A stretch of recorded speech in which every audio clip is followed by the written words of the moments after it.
Cool. No, the video will play after this ad.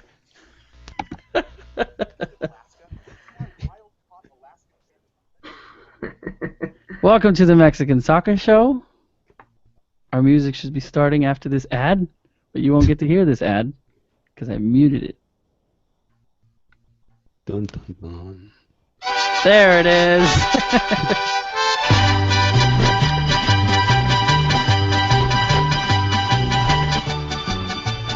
Welcome to the Mexican Soccer Show.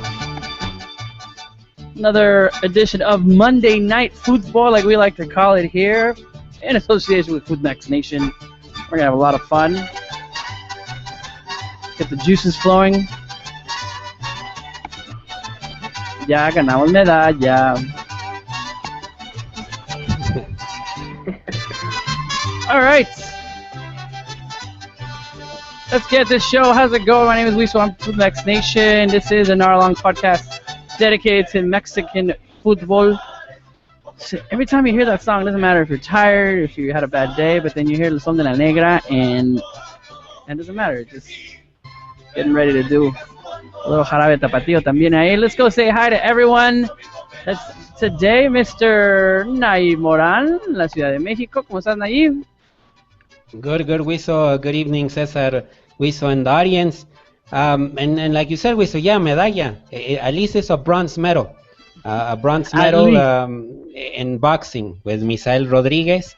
And we'll see if he can go for the gold. Why not? Starting Thursday, I think. That's when his next match will be. Definitely. For those of you who don't know, Mexico finally gets in the medal stand at least.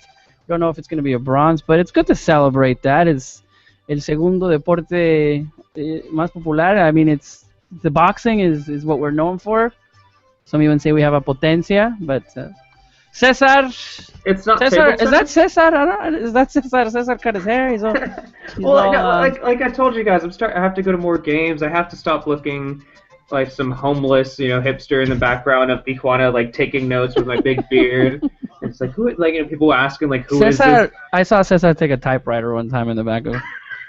When we were at games, and he's like, "What is that?" He's like, "Oh, I like to, type the old style." And he types his article, sends it, faxes it, gets it okay by his editor.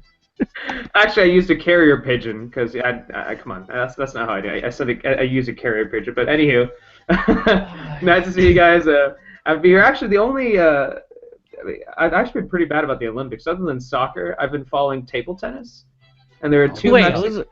The Chinese power no, 1, 2, 3.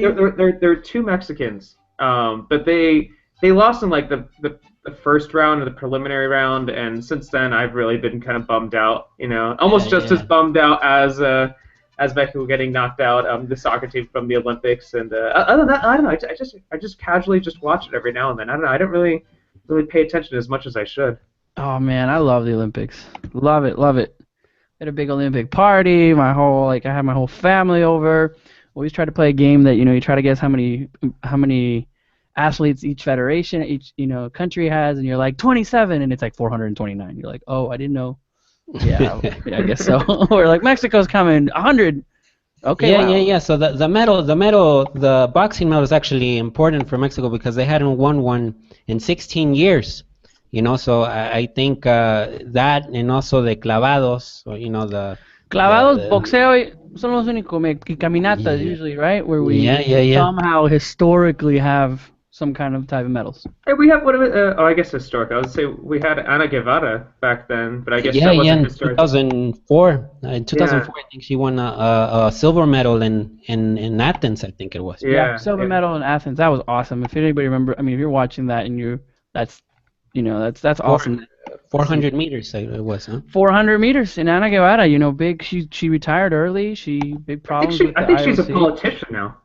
She's big problems with the IOC. Yeah. All the things that are happening. So what are we going to talk about today? How we can spend the whole time talking about Olympics? Let's talk. I know we were talking about macaroni grill earlier today. I kind of liked the macaroni grill and Olive Garden talk that we were having. We were having a talk. I just got done, from an Olive Garden. I feel so bloated. I feel so fat. I mean, that's why you can't button up. That's why you can't button up your shirt right now. I can't button it up. It was my mother's birthday today. Happy birthday, Mama. I think she said might actually be watching me. She always watches this show and tells me, "You should have brushed your hair." And I had to leave early, So that's the reason. But I went to the Olive Garden and just saying that I don't know, it's a Mexican thing. Your family likes the Olive Garden and you're gonna go to the Olive Garden no matter what. With my family, it's just macaroni grill. We just loved macaroni grill, and like I don't know, I thought macaroni grill was really awkward just because those people would start singing. I didn't really like that. Kind of made me feel a little strange when you'd be eating your meal and they were like singing right next to you. But anywho, I guess it's 7 minutes of the show. We have yet to talk that much soccer, have we? Yes, yes. What are we talking about today? Somebody just said it's fake, Italian. Whatever. We know that though. We know that. Whatever. It's like, you're not gonna authentic Italian in Arizona. Actually, I think there's like some pretty good. Anyways, regardless, we're not gonna talk about food. We're gonna talk about football. We're gonna talk about what's been happening. So what are we? What's on the agenda today? Spicing things up. Well, Mexico out of the. I was about to say World Cup. Out of the Olympics early, from my point of view, it was a fracaso, a failure. Even to the federation's point of view, since they we wanted to have this by this date, we wanted to get a medal, we wanted to come to the sub-13 World Cup, whatever. All these points that they wanted to do, and it looked like they only did a couple.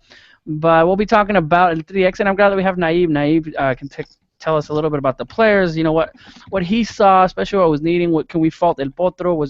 Was it Mexico not putting enough resources to it? Is what a lot of people are saying too. Was it just luck? Did it have something to do with it? Were we in a really hard group? Just overall questions that we have from a lot of people about what happened in that Olympic berth where you had players like Chucky Lozano who underperformed. We had a lot of injuries. We had Oribe Peralta who went home early. Just a lot of things we can talk about. So we'll go around it, hear these guys. Then we're going to talk about the Europeos. Big. Here comes obviously those waking up really early to watch the games. Emotions there on Saturdays, Sundays. Back, I think in full swing almost. Big news. No big transfers already. Could it be said that Mexican football is on the decline with exporting players? From the Liga MX that going to Europe or anything big. I know that the transfer deadline isn't until the end of the month, and we can still see some names, but nothing big other than Memo Ochoa. But Cesar will give us a little fill into that, and then we'll end with Liga MX, who I just see it as a very boring league right now. I'm sorry. I'll be honest. Like, I'm not excited. Maybe just because Leon's doing better. I think the problem is Leon's. Yeah, no, I was excited. I was excited when Leon wasn't even. I was excited when Leon wasn't even in the Liga MX. I've taken the Leon aside and saying.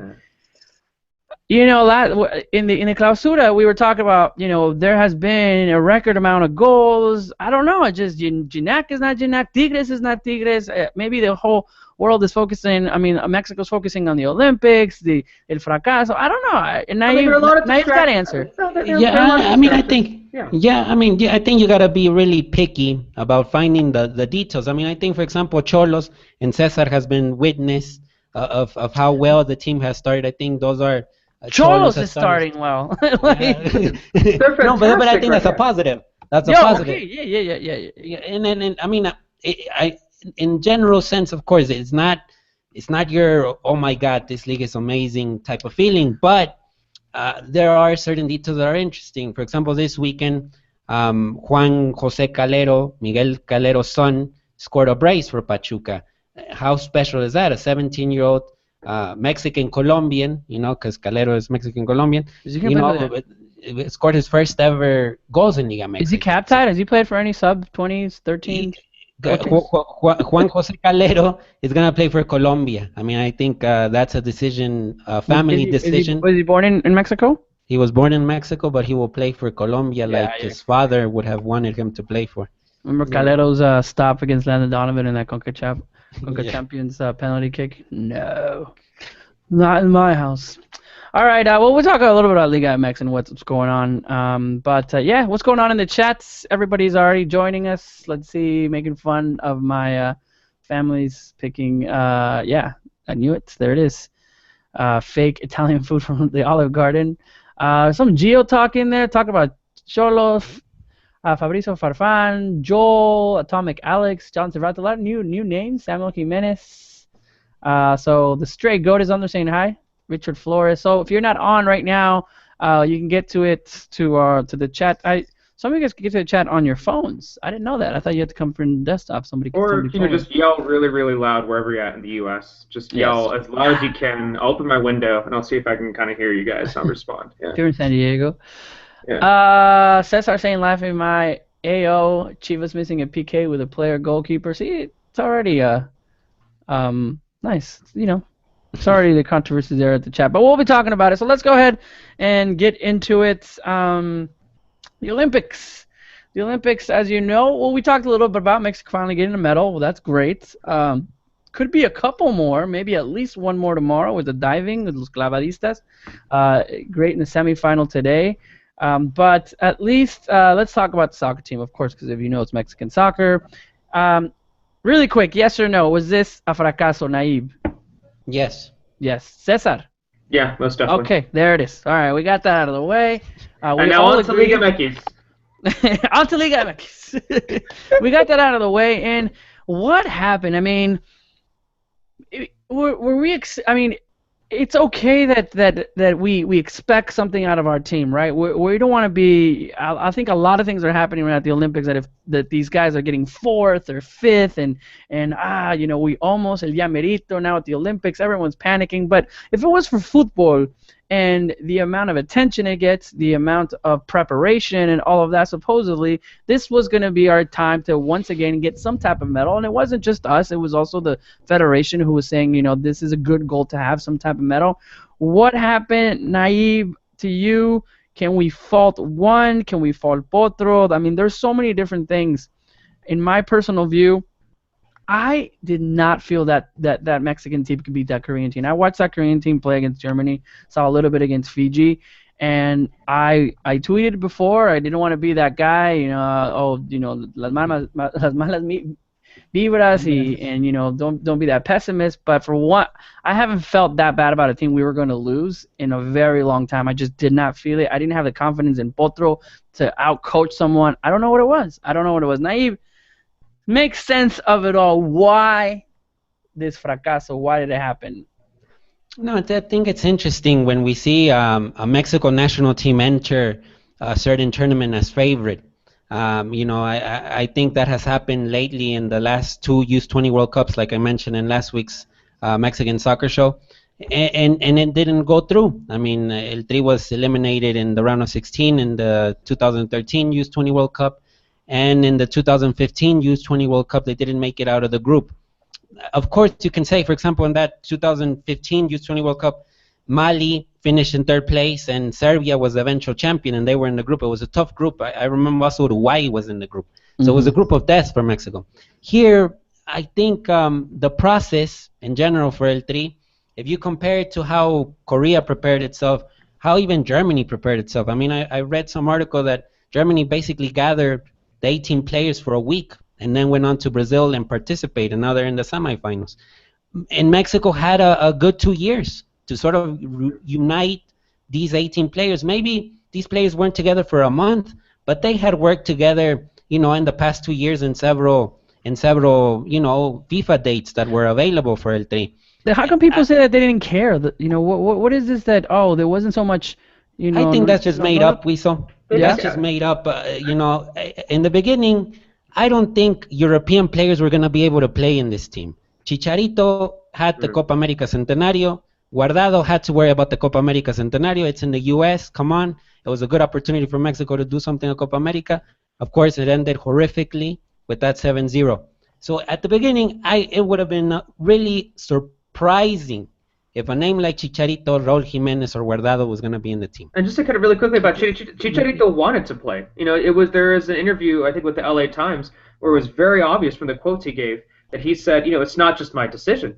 He said that a couple of times. It's not just his decision. It seemed just from what he was implying in those quotes, it seemed like he really wanted to play in the competition. Raul wanted to play. I mean, Guardado. It was even said that going to the Olympics, but I guess that's the question. Not only and those are rumors. There wasn't a lot of support from the MF as we've seen before on that, because conspiracy theories with las televisoras don't have TV Azteca and I think don't have it. Yeah, if you see the squad that Potro took to Brazil, out of the 18-man squad, even after the injuries, after Rodolfo Pizarro and Peralta fell injured, I think it was basically 85% of the best U23 players available. Maybe you could have added Orbelin Pineda, and that would have been the 15% left. And then from there, that was the base of the team. That was a generation of players.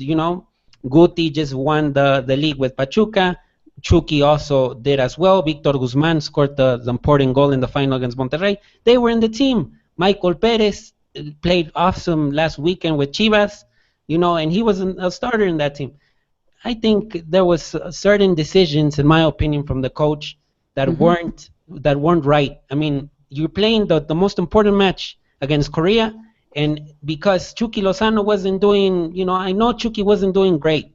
He did miss some great chances against Germany. Amazing chances. I mean, those chances should have gone in.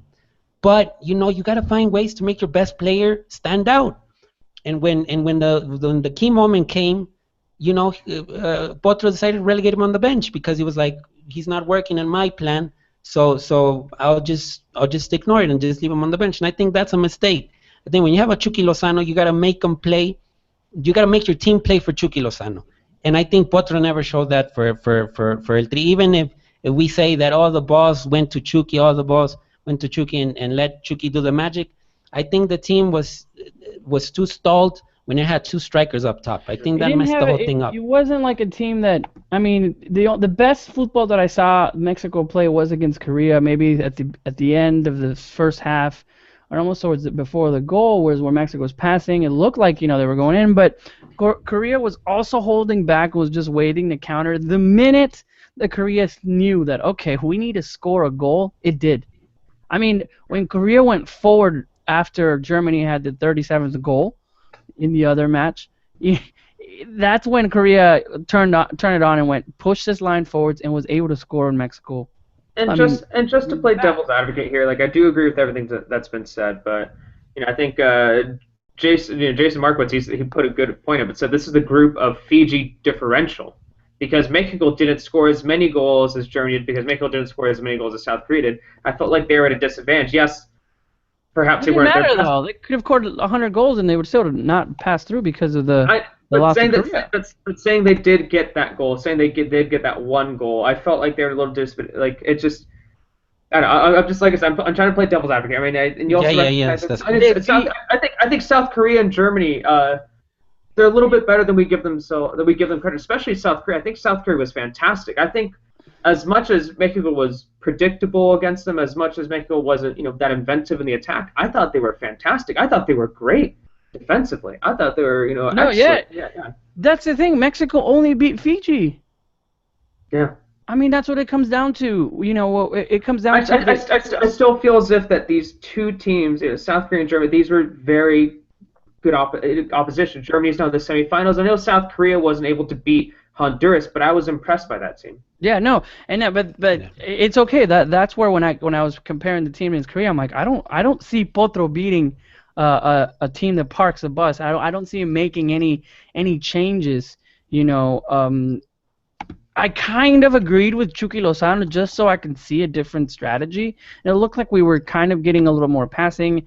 You saw some shots, some unlucky shots, but I just wasn't feeling it in the way that it is. If Potro was kind of also brought to know these players, we saw the failure in the first half against Fiji. I mean, that's where the panic, and I didn't know, and even though they were able to come back from it, you don't let a team like Fiji score. And I think the momentum was huge. Just imagine Mexico coming in, ties against Germany, and does its job against Fiji, gets, the pressure set in against Korea because also Mexico wasn't getting any medals. I felt like that first half, if Potro would have done something different in that, I think it's his job to manage that aspect. They were in there, they thought they were going to win the game and they're going to have fun, and that was it. And boom, Talavera has a horrible mistake. I think that brings up a good point. Was the reinforcements the right ones? I mean, now that you look at the big picture, I think Peralta was okay, but unfortunately he broke his nose. But what do we think about Talavera, and what do we think about Jorge Torres Nilo? I feel Let's like keep in He mind would that have been this, in though, Talavera guys. has some, I think Talavera has had some harsh criticism. I know He he has. made. I know he But made. he deservedly so. He gets the criticism. I mean, he's I an think amazing I goalkeeper, know. best goalkeeper. But I haven't seen Talavera play that many. Like those games were bad. The way that his errors. I guess if we're going to put it on, so I think it should be Jorge Torres Nilo. But then again, Jorge Torres Nilo was more so just of him occupying his space as opposed to. Jorge, I don't know. Jorge had. It's like I saw some. There was a goal, and then I went back to that goal where he didn't have somebody. There was somebody that didn't mark someone where Jorge Torres Nilo kind of. And I forgot who, but it wasn't Jorge Torres Nilo who actually messed up on that goal, the header, I think against Germany. He actually got off his mark and tried to at least do something. Who else, guys? Who else could we have brought that would have made a bigger difference? Elias Hernandez is not doing well. yeah. Like who else would you have brought? When those three were like, I kind of went, well, I don't know anybody on the left side. I mean, and because Abella wasn't as great, but again, he was going against Navdi. So like who could have really made a difference? I don't think there's anyone. Do we have Peralta? It was a sure, and obviously he left because of the broken nose. So Bravo? I mean, No. That's too far. That's too know. far. I don't know who else we could have He's brought. a little busy in NASL right now. Picolín could have been. I think Picolin's playing amazing right now. He could have been. But Talavera was the right choice. I think everybody would have picked Talavera. I'm sorry. Before the Olympics, Talavera was like, if we obviously Guillermo Ochoa wasn't going to do it. But I think also let's keep in mind with the goalkeeper, and I think Cesar brought it up before the tournament started, and also Tom, is that this generation had actually good goalkeepers. I mean, Gudiño and Lahoud. I mean, I think those are good. They're not your Antonio Rodriguez's, in my opinion. I think Gudiño and more Gudiño because he has that experience in Europe that sort of separates him from the rest. Had some opportunity, and he's not your typical Mexican goalkeeper. He's tall, and does have a capacity to mark territory in the area. And then when it comes to Jorge Torres Nilo, well, you do have a point there, Luis. I mean, there was the need. They really needed a left back. This team really lacked the left back. The left back, I think, was Kevin Gutierrez, who's in Cholos, and actually injured himself in the preseason. Now he's coming back into the fold of things, but it did lack a left back, and that was also the rumor going in the rumor that Potro was thinking about using Guardado as a left back. If Guardado would have selected, it would have been allowed by PSV to play in this Olympics. So yeah, there's a lot of thoughts there. I also think that there wasn't a true leader on the pitch. Well, there was Peralta, unfortunately. Peralta, he brought so much to that team, and after he was missed, it was so obvious, the presence that he had within the squad. And once he was gone, it was just they were really lost in the attack, and the way that he just had his back towards net and like distributed the ball, it was really it was fantastic actually. It was really impressive to see that. But yeah, it was unfortunate he was gone. But yeah, no, I going back to what Naib said, I think that's a good point with a goalkeeper. I would have been comfortable with Lahoud. I would have been comfortable with Gudiño. Gudiño, I mean, he was also getting first division minutes in Portugal for a team that was who had been relegated. So he was constantly having shots on him. Yeah, so much pressure and shots. Like probably not nearly as many as he would have had with the Mexican national team. But there's summer. So that's an excellent point. I think. Yeah, I would have been happy with either of those. And yeah, I'm not going to say that Talavera didn't make any mistakes. Of course he made mistakes. I just think that if you had to pick between Talavera and Gudiño, I'd take Talavera. I mean, that's. And I think what's important right now, looking forward, is how much this will affect this generation. Will it really affect it, or will it actually mold it into a generation that really knows what to do in the upcoming months or years, to be exact? I mean, because the team does have talented players. I mean, I think Pizarro's talented. Gutierrez did phenomenal. Michael Perez, Chucky Lozano, Salcedo, Montes, Eric Aguirre. I think Eric Aguirre did all right against Korea when he got that start as a right back instead of Abella. How did we lose this? How did we not make it to the? He come back. So I mean, it's a generation that has had failures in the U20 level and also the U23 level. And I think that's where Mexico has to question itself. I mean, because winning U17s, it's good. It looks good on the record. But I think there's such a big difference from 17-year-olds to 20-year-olds because in that time span, I mean, the players radically change. I Yeah. mean, they get their contracts, they start playing in first division, and I think Mexico still has to find that sort of right mold. In some way or another, I think it's difficult. The Mexican footballer sometimes gets too pampered, easily pampered. I mean, they get those contracts right away, and they're like, "Man, I'm living the life." It's like, what else do I want? And I think they have to have more hunger to compete. And against Fiji, that first half was horrible. I think it was one of the worst halves that I've ever seen because the talent was there, but they just didn't know how to use it. And I'm like, you're playing against a team that is way inferior to you, and you can't really make that notice on the pitch. I mean, it's just baffling. It was, Fiji just wanted it more. I know you hear that anything can happen, but Fiji just was all over the place, was running around, then obviously Talavera, those 1-0. But even then, let's say we would have scored, it's just, again. Yes, the game was against Korea. You had to beat Korea. If you wanted to go on, you had to beat Korea. Yeah. Well, now what I'm thinking about is just, what some of these players are going to do next month. Don't forget that Mexico, the actual senior team, has 2 games next month. This is a senior team that has already qualified for the hexagonal of World Cup qualifying. You get the feeling that Juan Carlos Osorio, he's gonna look at some of these young players, regardless of how bad they were during the tournament, how good they were. He's gonna want to bring some of them up. So I want to know how some of these, maybe you see someone like Lozano, maybe someone like Gutierrez, maybe like Orbelin, and see how they do in the next couple of matches next month. Yeah. Well, I didn't think that Mexico could have gotten the gold, I'll be honest. It's just repeating golds in the Olympics in any sport, even if it's football or anything. It's hard, unless your name is Michael Phelps or Usain Bolt, and you're gifted that way. But I think I think we could have gone further, and it is a disappointment, big time. I feel that the only thing Potro always brought was really knowing the players, right? In inspiring the players. That and sending out like unnecessary tweets. Or unnecessary tweets. He's on Twitter all the time. He got yelled at, and he's like, "Well, who cares?" But this time he couldn't even do that against Fiji. He failed as a coach to not have the team inspired to go out there and win the game, because and it wasn't like I feel bad for Fiji. No, you needed to score 10 goals in order for you to get there, and then the momentum would have gotten there. But it was also could be a little bit of luck too. I mean, Peralta, Pizarro as well. Pizarro. I mean, it's almost like they were Leon, right, Wiesel? They're missing some key injured players. It's I still go back to. I'm like, well, I can point these things out, but I'm like, no, I think. We could have kept going. Look at Honduras. Look at. I honestly, I would hope that they win the whole thing. I really would. I know that they're a rival in the Aztecaso and all of that, but it'd be good to see Honduras win that gold medal, and not because it's part of CONCACAF, but because I feel like that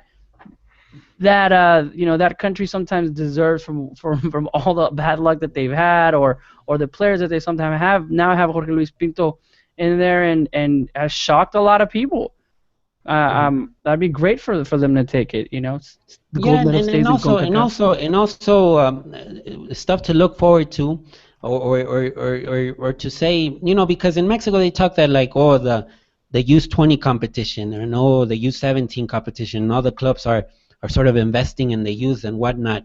But when you see this U23 team, it was basically Pachuca and Chivas. What's up with Pumas? What's up with Cruz Azul? What's up with America? Of course, America sent Oribe Peralta, but there was no U23 player there. I mean, what's up with these teams? I mean, is Pachuca and Chivas the only teams that are actually adequately doing these youth teams, organizing them or whatnot? Also Santos, honorable mention to them as well, because in the U17s, if you see U17s, it's mostly Santos and Pachuca. But that's another thing to keep an eye on here. I mean, this is if Mexico's going to progress, I think all of the clubs have to pitch in, not just Pachuca and Chivas, because they sort of have these inside laws that say that, okay, a certain number of Mexican players have to play every weekend. Of course, Chivas is an exception, like an outlier, but I think that has another thing to keep an eye out. Yeah, No, definitely, especially with the rules and what's happening and not giving the youngsters more time. I don't know. I mean, 4 years we'll come back again and we'll see. How what else does the team need to do? Do they need to prepare even more? Because what we're seeing, a team like Nigeria in one day came out and they won. I mean, it's at this level where Mexico, I think, has an edge for all the different tournaments that they do, all the money and that's invested in them, that comes from from wherever and all the facilities and all of that, and to Mexico not even make it out of the groups is again un fracaso. What is everybody saying on the chats? What are they talking about? Let's see. Dun dun dun. Talk about Potro, Eric Aguirre. They're saying that, come on, we saw the ravioli I had is getting to my head. So it's still lots of fun that's on there. As far as I think also people were expecting Mexico to get that gold medal because Mexico hasn't had gold, any types of medals, and where we kind of opened the show with finally getting one from boxing. Have we won yet? Have we won one yet? Today. Today officially we are in, and we could win the gold, but we at least have assured the bronze. Which it's weird because kind of growing up, like I supported both like Mexico and the U.S. in the Olympics, and as I've gotten older, it probably has something to do just with soccer. But now I just kind of see anything involving the U.S. I'm like, all right, whatever. Yeah, you want another goal? Like I'm not, like more ambivalent now. Now. And we'll get into the fan aspect of it. I hate the U.S. soccer team. That's like a rival of mine. When it comes to the Olympics, I like just I obviously live in the United States. Anyone that could go against Michael Phelps is ridiculous. Like you just want the guy to win, or Usain Bolt. You want the guy to win. Like for me, I don't have any rivalry against any U.S. Olympic, it's almost like the U.S. soccer Mexico rivalry is somehow permeated into this whole Olympic idea. And like every time I see an American athlete, I'm just like, all right. No, I'm like the opposite. I'm like, yeah, I don't mind. I don't mind, if the U.S. wins all the medals and the medal count and all. I just like the overall competing with competition. Maybe it's just because I keep checking stuff online. I see that Mexico has won nothing. No. Well, apparently they won something today, so that's great. That's fantastic. Yeah, now if it's a Mexican, a little devastating. Mexico versus the U.S. and we got obliterated in volleyball. Obviously, I want Mexico to win, but if there's a Mexican swimmer there and he's in lane 8 and he's in 75th, like okay, Tomorrow will be interesting. I think it's also I forget the names of the girls that are participating. Synchronized swimming, nado sincronizado. They go into the pool and they do all these amazing ballet moves in the water.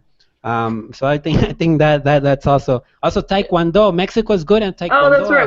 We're good at martial arts, right? I always like randomly hear about some Mexican who's doing well in martial arts. No, it was just. I think a lot of people were freaking out over what was happening in the first 10 days. No medal. Out of 29 times, I think it's only the last time Mexico didn't win a medal in the Olympics was in 1928 in Amsterdam. Yeah. Imagine so I mean, it's and if you guys don't know, and I know we're going a little bit off topic from soccer, but the Olympic Committee in Mexico is a mess. It is a mess. Like. It is. If you thought the FMF was corrupt and supposedly it's all about money and these guys, which you can argue for the SOM contract, and we've gone back and forth in this and whatever, they make, the FMF, supposedly, the conspiracies like angels, like they are the perfect, because of what's happening and all the money involved, and federativos bringing their girlfriends and no money for any of the players.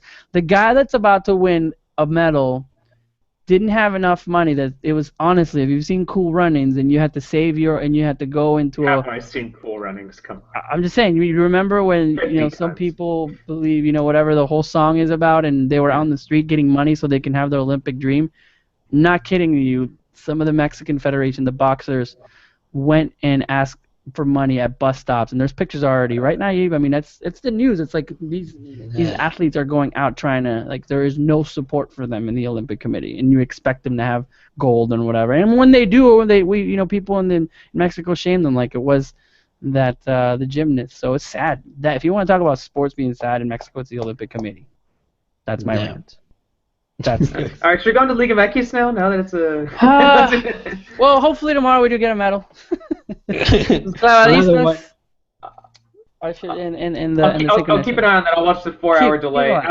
Actually, I'm just gonna start tweeting it. I wasn't tweeting because I'm like, well, people follow me because of soccer. I don't want to tweet, but you know what? I will just for Cesar.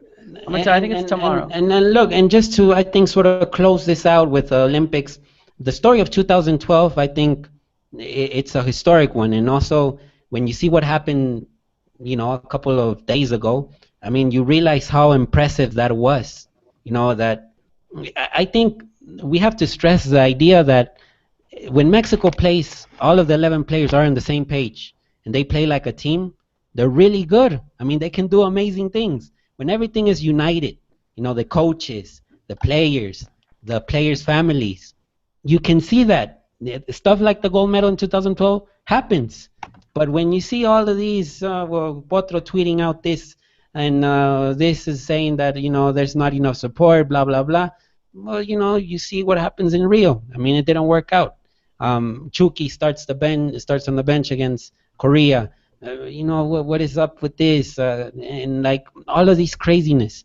But when the team is really united, and and keep in mind that team had Marco Fabian and Giovanni Dos Santos, who we consider that they are like at party the Olympic guys. At the Olympic Village. How come there are no stories of Marco Make Fabian? of that what you will. Make of that what you will. You know what happens at the Olympic Village, right? Well, it's crazy. They don't just sit there and go to bed. There is an actual condom guy that runs. It's like 40,000 condoms are handed out at the Olympic Village. They just play like hours of like Minecraft and Settlers of Catan. No.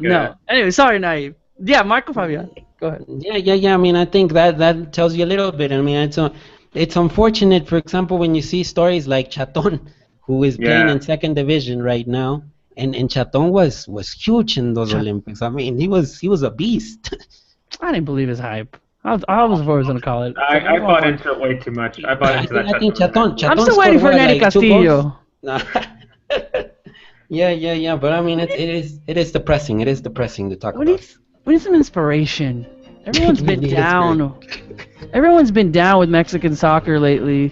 We're down with the country in sports, but we need something to bring us up. We need something to cheer us on. It might not be football, but you know what? We're number one in the world is food. Carajo. En todos lados hay comida mexicana. En eso sí ganamos. Y lo que ganamos bien. Be proud to be Mexican. Necesitamos el foie. El foie. We don't have el foie right now. That's what we need. We need something to inspire us. Did you just Google inspirational music? I did. I Googled inspirational music, and this came out. It doesn't matter. You can just talk and talk. You should have given the halftime talk. Against South Korea. Come on, guys. We need that. All right, guys. Let's go into fun. This is what happens when Tom is not here and Jason's not here, and it's just me. Cesar, Naive, you're usually the one that tells us. All right, guys, let's start going. All right. If the producer can take off the music, there you go.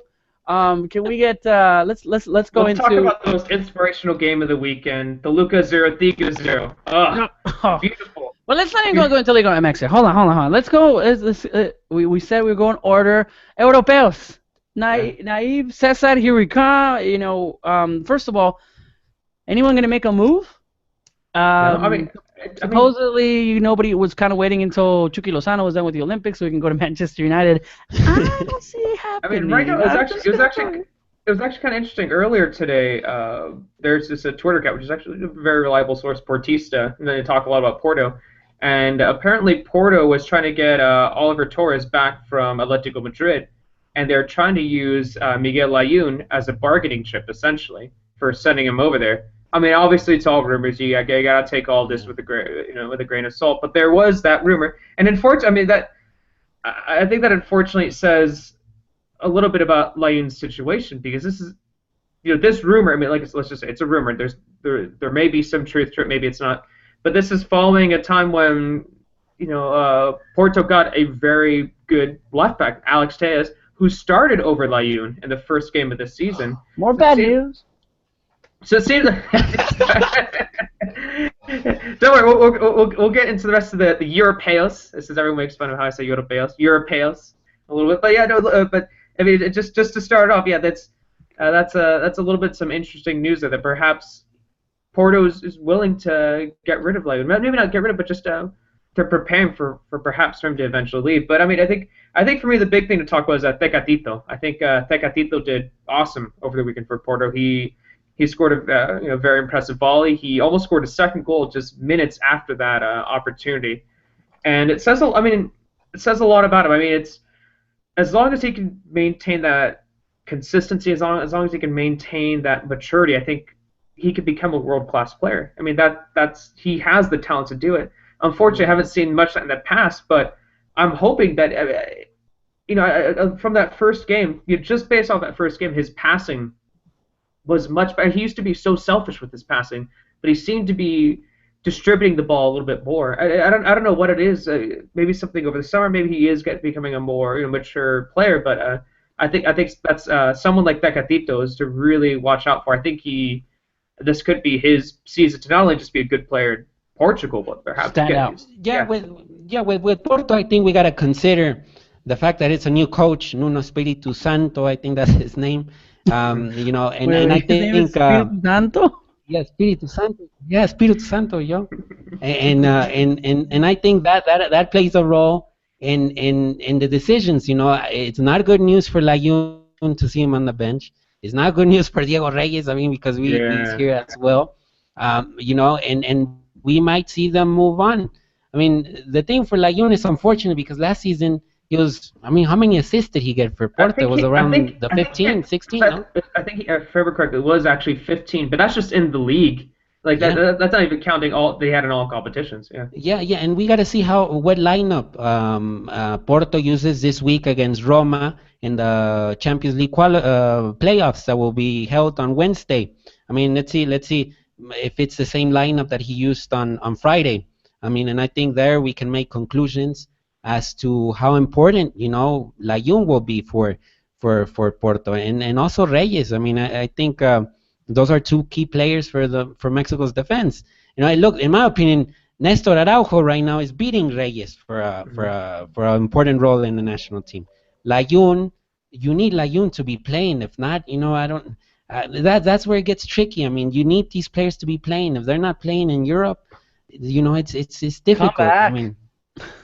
No. At least with Layun, after the season that he had, there are probably a lot of teams that would be, decent, great options that would be very, very interested in him. At the very least, in the way that he ended, I thought. I mean, he's one of the best left backs in Europe. I thought. I mean, thinking of the way that he did. I mean, Marcelo's in there, but not overhyping him. Sorry, go ahead, Cesar. But in good news, Hector Herrera. He was a captain. He scored a wonderful golazo from distance for Porto. Yeah, so Herrera did very well. Like I said, Tecatito did very well. So that's. And Moreno scored. Well, and Moreno, yeah. Hector Moreno scored. What was that? Moreno, Tecatito, and Herrera scored. Yeah, all over the weekend. And Chicharito too, but that was preseason.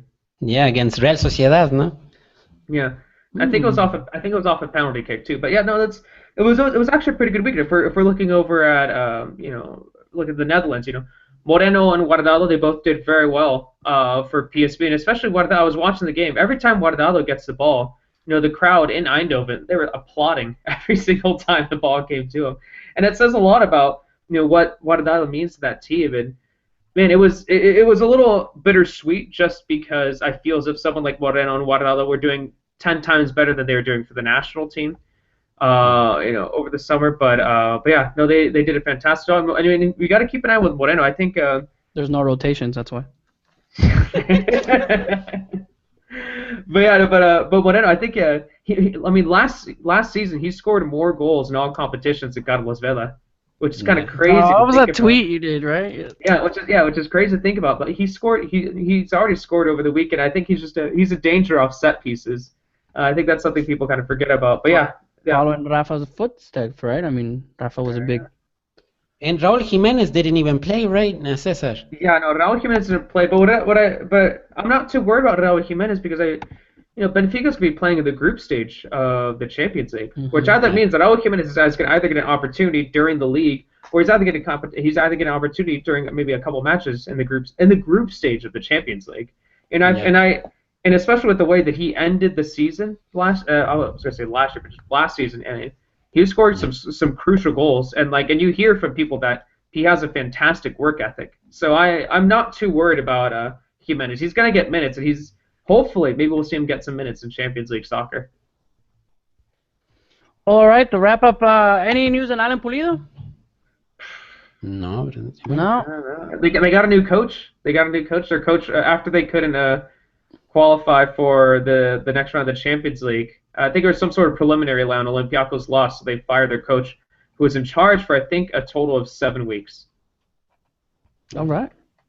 And I know, Naive, you mentioned, I don't know the details, but Jonathan Dos Santos, there's injury problems with him, correct? Yeah. Jonathan has the reported injury is somewhere in the adductor, and I mean he usually has those injuries, the muscle injuries right behind the thigh, that are really, they're like chronic. It's sort of like the Dos Santos brothers always have to have one or the other. I don't believe one of them or the other. They cannot be healthy at the same time or play a tournament at the exact same time. And right now, it's not. I don't think it's adequate. I mean, unfortunately, it's bad because Villarreal has a new coach, Fran Escribá, has taken over Marcelino Garcia Toral, who was there for about 3 years in Villarreal. And all of a sudden, there was a discussion between the players and Garcia Toral after the friendly against Deportivo La Coruña, I think it was. And then right after that, they took the president took the decision to fire him, and they brought in Fran Escribá. So it's a new coach, and the new coach will debut against Monaco in the Champions League playoffs. So I mean, it will be interesting to see where Villarreal will go. And also Roberto Soldado, who was one of their main strikers last season, he sustained a knee injury, so he will be out for about 6 months, 7 months. So I mean, it's tough times for Villarreal right now. And look, I think one of the topics entering this season that we should note is playing in Portugal is great, and playing in the Netherlands is great. We want to see more Mexican footballers in Europe, but when you see a lack of Mexican footballers playing in the top 5 leagues, especially the main 3, Bundesliga, you can say Bundesliga, Serie A, La Liga, and Premier League, I think that does play a toll to Mexican footballers, because the competition, the only tough competition they'll have will be when they play Champions League or Europa League. When they play in their local leagues in Portugal and in Netherlands, well, the competition is really limited. So I think for the Mexican footballer to grow, for example, Moreno already showed that he's a boss in that he did it in AZ Alkmaar, and now he's doing it at PSV. But heck, man, it would be nice to see you, in Napoli and Juventus, or in Wolfsburg and Bundesliga, somewhere where you get more challenge, I think, on a week-to-week basis. But, you can't have everything at the same time, because what if he goes to Juventus and he doesn't play, So it's difficult with the Mexican football. It's really complicated topic, and it shows you how successful of a career Chicharito has had. This guy has played in England, then he went to Spain, and now he's in Germany, and he's putting up the numbers. That's not easy to do for a Mexican footballer, and we should applaud that. I mean, and it's not common. They're all just a bunch of easy shots, anyways. I mean, anyone can do it. That's what we're coming down. Let's make a point that super sub. I mean, let's take a point. A lot of people thought, don't get started. I know, right? Yeah. It's great to have him. I love their point. Great to have him in Portugal. Great to have him in the Eredivisie. But there's been Jose Altidore scored 68 or 67 goals in so I mean, I think it was actually for AZ Alkmaar who Moreno just scored against too.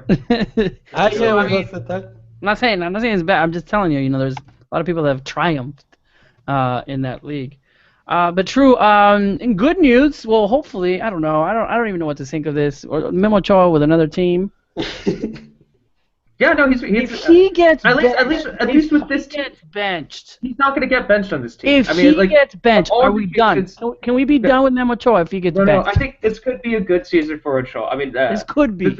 I forgot the name of their starting goalkeeper. I got another, but he was on loan, so he was sent back to his team. And from what I've seen, I mean, this is just off of little bit of research I've done. It looks like Ochoa is set to be the starting goalkeeper. I've heard this story before. I know, but like they don't have a Carlos Kameni. Let's just say there isn't a Carlos Kameni in this roster.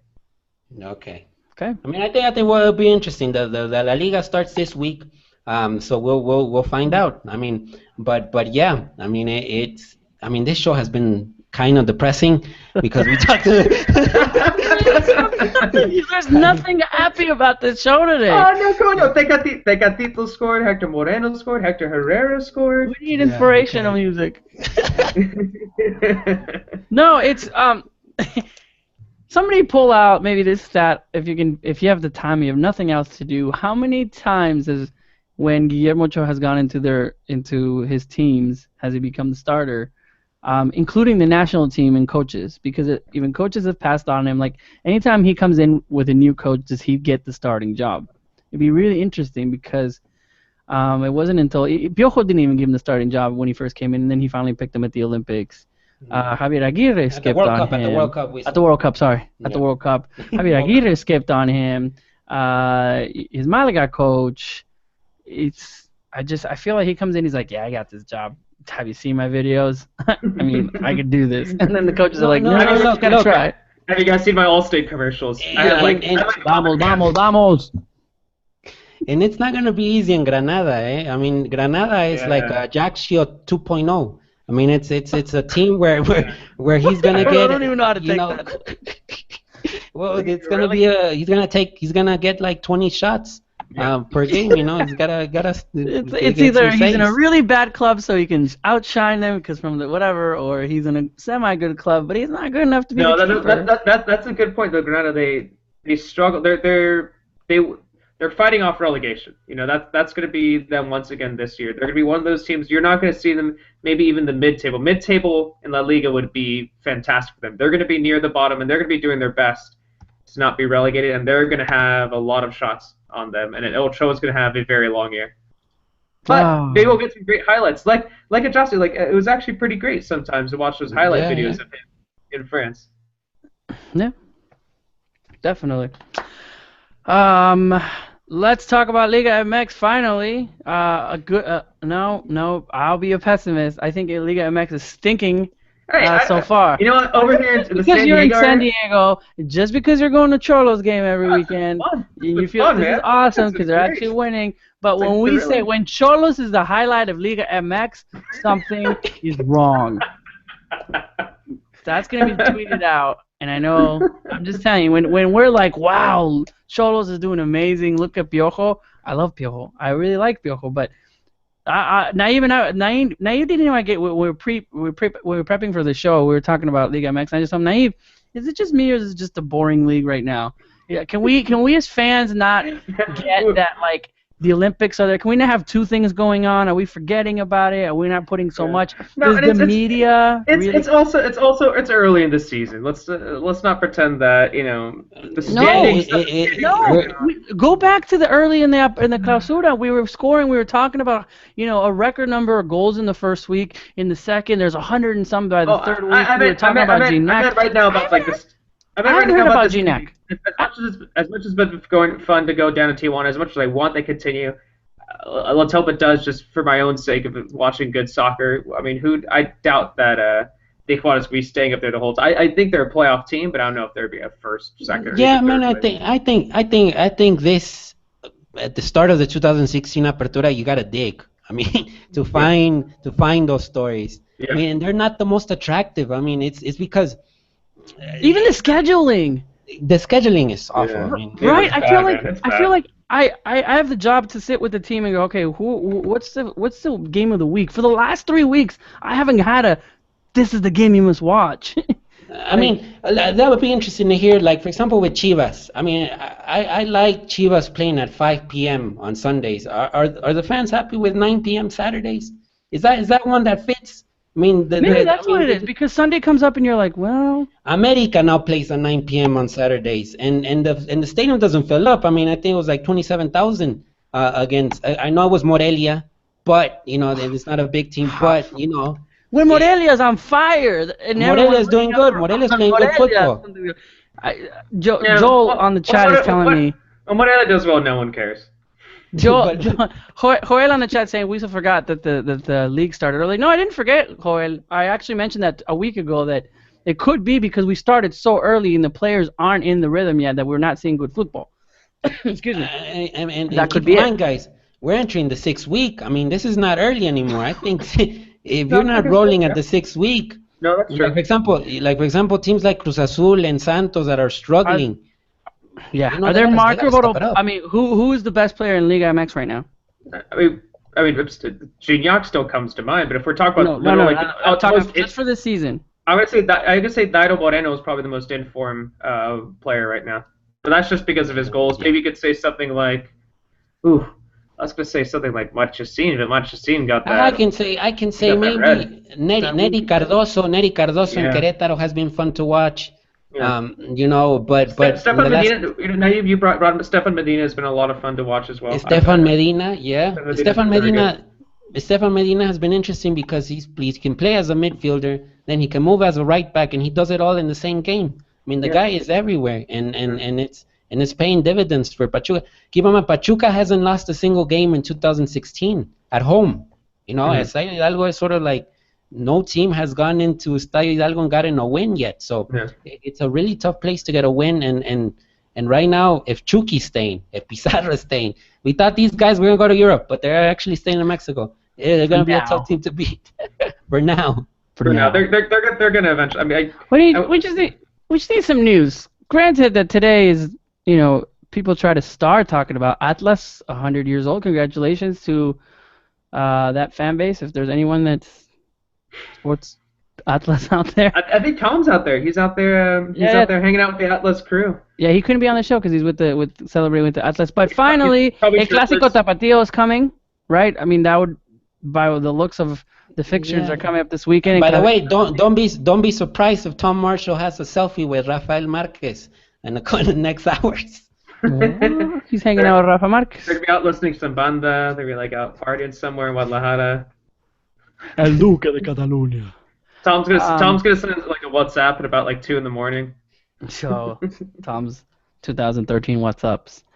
All right. So what's happening this weekend? So other than the Clásico Tapatío, I feel like in the next 3 days maybe they're gonna start talking. Let's get this rivalry heated. What happened? You've heard about the what's happened before in it. But other than that game, I mean that's the game to watch for me. We also have I think something that could be a little bit interesting. I mean, as I mentioned before, Tigres aren't the most exciting team to watch, but I think Tigres versus Pachuca could be very good. You have some of those Olympic players who came off the bench; they're still adjusting a little bit. But by the time this game rolls around, they'll be a little bit more in shape. They'll probably be in the starting roster. I think that'll be an interesting one to watch right there. And then I still like something about Pumas. Maybe it's just Picolín. Maybe it's just the fact that they're best keeper in Mexico right now. 3 penalties saved. Yeah. I'm not kidding. This is not being funny. I think he is. I think something about seeing Picolín take on Rayados is going to be interesting on Sunday. I'm not saying that Monterrey is going to lose, but I think that could be an interesting match. Tigres Pachuca. Yeah, Tigres Pachuca has, a lot of details that already suggest. I mean, I think it's a liguilla game. Those two teams, I think, are.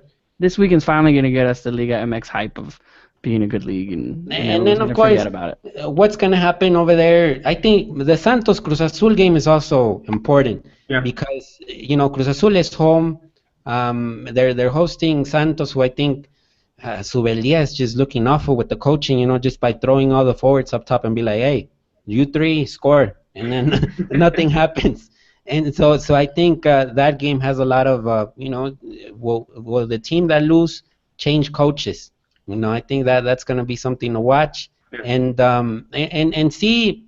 With America it's interesting because America will host Chivas in 2 weeks after losing to Tigres and then having a 1-1 draw against Morelia. The pressure is there's this sense that the next game against Chivas could be. I don't know how Chivas. I think if Chivas beats Atlas, they'll come with a lot of confidence to Azteca. So I think that will add a little bit of pressure over there in America because they haven't gotten a win at home for already 2 weeks. So that will be also interesting to watch. No, most definitely. Well, there it is. Having Liga MX is coming back. Liga MX is going to bring us back. It's already, we're already 5 weeks into it. No. It's finally started. No more Olympics. Ginac is going to come back. Then we're going to have, El Clásico Tapatío. We're going to see, Cholas win again against Necaxa. So that'll be going. Hopefully, will save us from this. Rob Schneider's going to go streaking after Gignac scores a goal just in the middle of the pitch. If we could get Rob Schneider on this show, that'd be awesome. Do we want him on the show? Yeah, I think it'd be hilarious. He has his Tigres jersey. Ask him questions about Deuce Bigelow. Anyways, guys, we'll keep with the inspirational music. I know it's a very, very low and down type of show, making everyone cry, especially that story about the Olympian, at buses looking for money to try to get to the Olympics. Anyways, if you want to donate to his cause, we're going to open up a GoFundMe. For the Mexican Soccer Show. Fun times. We'll be back. A couple of things. I blame Olive Garden for this. I don't know why, but I'm blaming Olive Garden. I'm blaming those breadsticks. That just got me all lethargic. Make me so tired. He's just setting a sad tone for the show. All right. What's happening with Food Next Nation and everyone? Fun stuff. Well, we're gonna be at the game in Guadalajara. So bring you Chivas Guadalajara. It's awesome because I get a chance to go in and be a Verde Valle and hopefully interview some players before the game, spend some time over there in the locker rooms, tell you all about what's happening over there where Chivas play. So if you haven't, definitely keep an eye on Foot Next Nation. Tom and I are going to do a quick preview on Wednesday. You should be out there, and this is it's all going to be awesome. And then a week from then, I get to go see Naive at the Clásico Nacional. So fun stuff. And what's happening here at the Mexican Soccer Show, Food Next Nation. Lots of great pieces that we're seeing. Naive, Cesar, and Johnny, and Mr. Nate Aburrea. They did a great piece on Xolos and León. So different types of articles, the news, fun stuff that's happening. So I want to thank Mr. Cesar Hernandez for joining us today and cutting his hair. Yeah. I'm just cutting kidding. Multiple hairs. Cutting not only a hair, all of the hairs. Also, Naive, thank you so much. They're in Mexico City. You can catch us, obviously, here on YouTube. And supposedly, Google Hangouts is ending, so we might not even have a show in 3 weeks because the Stray Go tweeted us out that they're not going to have Google Hangouts. So we'll figure out a way to keep this show going live. So we'll figure. I think YouTube Live is what we're going to go to. So I'll start figuring out how we can do that. But obviously, you can catch us on Facebook, on Twitter, tweet us, email us, and ultimately, we love to answer any of those questions. If you have any questions, save them till Friday and ask Cesar in the Ask Cesar article. Yeah, send them over. It got kind of dry a lot 2 weeks ago, so ask him about anything. So there's this one guy that you won't answer his questions. He said. Yeah, well, that's because I don't understand the intricacies of Brazilians' youth soccer. Actually, I have a really good response for that. We should have Joel. Joel, he can answer that one question. Why? Conspiracy Joel. Conspiracy Joel. Anyways, guys, thanks a lot. Thank you to the. Yeah, that'd be good. Thank you to everyone out there. Thank you to Pancho Villa's Army, who's been on and tweeting and talking to us on there. Our intern Amy, thank you, did an amazing job covering the Olympics. Please go and visit her blog, Analyzing the Aztecs. She does a great job in her own little blog that she has, and then now with Food Next Nation with the Olympics. This inspirational music's still going. I just remember, it's hilarious. I don't know if it's inspirational anymore. It just kind of feels like I'm in a mall. It feels like it's a video game or something. All right, guys. It's like stuff you wake up to, like an alarm or something, no? Wake up, start your day. Here with Folgers in your cup. Okay, guys, have a wonderful, wonderful day, and we'll see you guys later on. Naive, gracias. Cesar, gracias. Buenas noches. Buenas noches. Buenos nachos.